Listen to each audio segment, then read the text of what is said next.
महत्वाची बातमी पाहतोय। भारतीय सैन्याकडून पाकिस्तानला इटका जवाब देण्यात पत्थरनी देण्यात येतोय। क्रूर दहशतवादाच्या आतंकिस्तान मुल्ला जो आहे भारतीय नौसेनेच्या हल्ल्यात कराची बंदराचं मोठं नुकसान झालंय। पीओके मध्ये वायुसेनेचा दणका पाहायला मिळतोय। अरबी समुद्रात नौदलानं पाणी पाजलेलं आहे।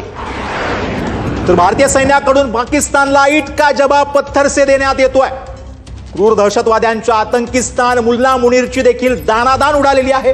भारतीय नौसेनेच्या हल्ल्यात कराची बंदराचं मोठं नुकसान झालंय। पीओके मध्ये वायुसेनेचा दणका पाहायला मिळतोय। अरबी समुद्रामध्ये नौदलानं पाकिस्तानला पाणी पाजलेलं आहे। भारतीय सैन्याकडून पाकिस्तानला इटका जवाब पत्थर से देण्यात येतोय।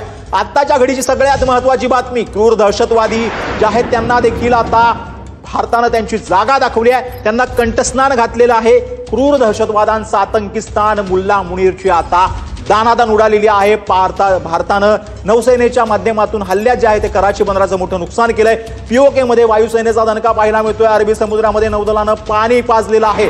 युद्धाच्या या संपूर्ण अपडेटेड बातम्या। पाकिस्तानला आता भारतीय सैन्याकडून इटका जवाब पत्थर से देण्यात येतोय। क्रूर दहशतवाद्यांना कंठस्नान घालण्यात येते। भारतीय सैन्यानं दहशत जे आहे ते आता पाकिस्तानच्या पंतप्रधानांपर्यंत पोहोचले आहे। खुद्द पंतप्रधान पाकिस्तानचे शहबाज शरीफ हे भारताच्या हल्ल्यानंतर बंकरमध्ये जाऊन बसलेत। डीएनएने हे वृत्त दिलेलं आहे। एका रिपोर्टच्या माहितीनुसार हे वृत्त आलेलं आहे। पाकिस्तानचे पंतप्रधान शहबाज शरीफ स्वतः घाबरले, त्यांची तंत्रली आहे, तर त्यांचे सैनिक देखील चौक्या सोडून पळत आहेत। आताच्या घडीची ही सगळ्यात महत्वाची ब्रेकिंग बातमी आपण पाहतो आहोत। युद्धाची ब्रेकिंग पाहतो आहोत। भारतीय लष्कराचा मला गर्व असल्याचं नीरज चोपडानं म्हटलेलं आहे। भारतीय लष्कराचा मला गर्व आहे असं नीरज चोपडा यांनी म्हटलंय। भारताचा गोल्डन बॉय आहे म्हणून प्रसिद्ध असलेला नीरज चोपडा यांनी हे ट्विट जे आहे ते केलेलं आहे। भारताचा आणि भारतीय लष्कराचा मला गर्व आहे असं नीरज चोपडा यांनी म्हटलंय। भारतीय सैन्य जे काही सध्या हल्ले करतंय त्यामुळे कोणत्याही भारतीयाची छाती ही फुगल्याशिवाय राहणार नाही। राजौरी सेक्टरमध्ये पाकच्या गोळीबाराला भारताकडनं जोरदार उत्तर दिलं जातंय।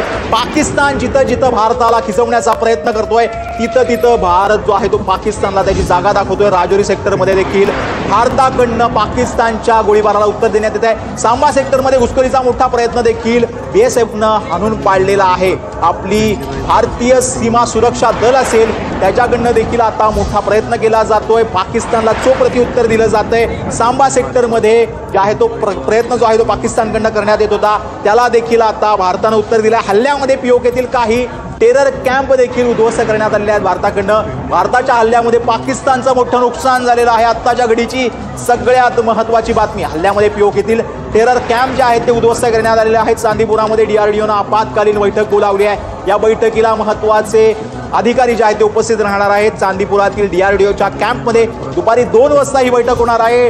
डीआयजीच्या संबंधित संपूर्ण अधिकारी या बैठकीला उपस्थित राहतील। इस्लामाबादमध्ये भारताचे ड्रोन हल्ले पाहायला मिळत आहेत। भारत जो आहे तो पाकिस्तानच्या सर्व शहरांना लक्ष्य करतोय। सियालकोट असेल, इस्लामाबाद असेल, कराची असेल, त्यानंतर पेशावर असेल, रावलपिंडी असेल, या महत्वाच्या शहरांवरती भारतानं हल्लाबोल केलेला आहे। मुझफ्फराबादमध्ये देखील भारतानं हल्लाबोल केला आहे। अमेरिकेनं पाकिस्तानला फटकारलं। आत्ताच्या घडीची महत्वाची आणि अपडेटेड बातमी पाहतो आहोत। बलूच लष्कराकडून पाकच्या वायुसेनेच्या 2 अधिकाऱ्यांची जी आहे ती हत्या करण्यात आलेली आहे। बलूच लष्कर जे आहे ते पाकिस्तानवरती आता तुटून पडलंय। बलूच आर्मीकडनं जे आहे ती 2 पाकिस्तानी लष्करी अधिकाऱ्यांची हत्या करण्यात आलेली आहे। आणि महत्वाची बैठक म्हणजे संरक्षण मंत्री राजनाथ सिंह यांनी महत्वाची बैठक बोलावलेली आहे। या बैठकीला उद्या सकाळी महत्वाचे अधिकारी उपस्थित राहणार आहेत। पीओकेच्या मुझफ्फराबादमध्ये मोठा धमाका झालेला आहे, स्फोट झालेला आहे। मोठ्या धमाक्यानंतर मुझफ्फराबादमध्ये ब्लॅकआउट करण्यात आले। पीओकेच्या मुझफ्फराबादमध्ये मोठा स्फोट झाल्याचं पाहायला मिळतंय। आत्ताच्या घडीची सगळ्यात महत्वाची आणि ब्रेकिंग बातमी आपण पाहतो आहोत। मोठ्या धमाक्यानंतर मुझफ्फराबादमध्ये ब्लॅकआउट करण्यात आलंय। भारतानं चोख प्रत्युत्तर जे आहे ते पाकिस्तानला दिलेलं आहे। पाकिस्तानच्या कुठल्या कुठल्या शहरांवरती भारतानं मिसाईल हल्ले केलेले आहेत, कुठल्या कुठल्या शहरावरती भारतानं ड्रोन हल्ले केलेले आहेत ते आपण पाहतो आहोत। कराची, कोटली, पेशावर, मुझफ्फराबाद, इस्लामाबाद।